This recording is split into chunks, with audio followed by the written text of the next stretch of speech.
I was underwhelmed.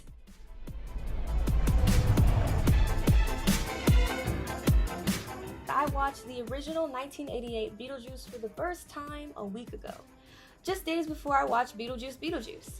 The 1988 film is hyped up so much that when I finally found the time to sit down and watch it, I think I had my expectations for the film too high. I will say all of the performances in the film were great, especially Michael Keaton. I was surprised he actually wasn't in the film more. As far as the plot was concerned, I really loved how straightforward everything was. It wasn't too complex, which I feel like is true to its time, unlike how today's films have so many secondary plot lines taking place at the same time of the main plot that are either half-baked or their payoffs aren't satisfying in the end. In both films, I loved Winona Ryder's performances. I honestly always love her work. She's like the queen of dark fantasy, and seeing her work alongside Jenna Ortega, the new dark fantasy / horror princess, I think the two were the perfect duo. Getting more into the 2024 sequel, I will say that it was nice to see that the special effects weren't too CGI'd out. They felt true to your classical Tim Burton's film, just refurbished for today's time.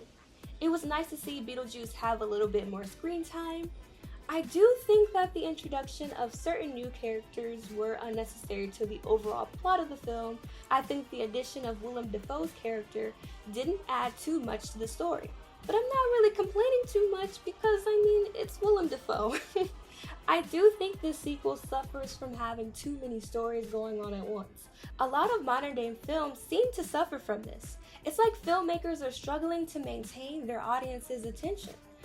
So they're throwing new characters and new plots at the audience at the same time, and in the end, we're either left with so many unanswered questions, or the answers that we do get are underwhelming or predictable. For instance, I found the plot with Jenna Ortega's character and the boy next door to be pretty much predictable. As someone who has always had a love of fantasy and dark fantasy, during my childhood, I watched my fair share of Tim Burton films. From Corpse Bride, The Nightmare Before Christmas, to Edward Scissorhands, Sleepy Hollow, Charlie and the Chocolate Factory. A lot of Tim Burton films allowed me to escape into quirky worlds where odd things were possible and that were sometimes comforting for me. I'd pretty much watched all of Tim Burton's work, if not most, so you'd imagine my surprise when asked why he doesn't have more diversity in the cast of his films. Tim Burton stated, "Things either call for things or they don't."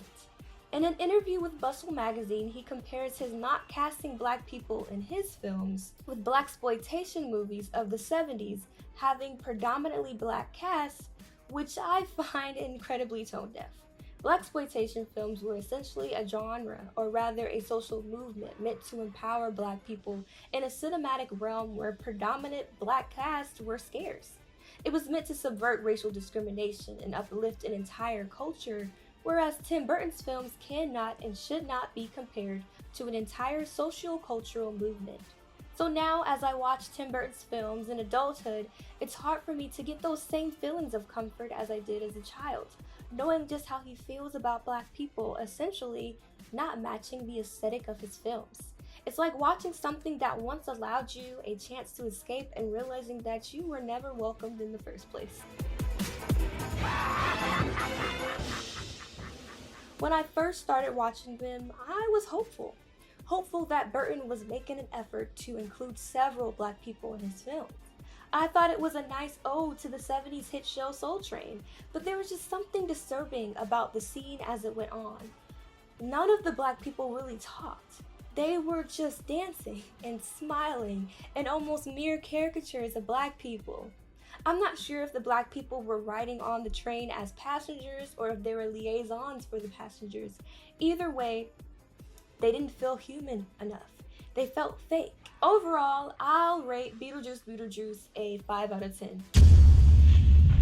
While there were things that I found entertaining about the film, and along with the amazing performances and the special effects, When it comes to the actual story, there were several moments that were predictable. Its depiction of people of color who were not passing was discomforting, and I think the plot was layered with too many stories that didn't necessarily pay off at the end. Let me know what you think about Beetlejuice Beetlejuice in the comments below. Don't forget to like and subscribe. Hunting, I turn loose. Beetlejuice, Beetlejuice!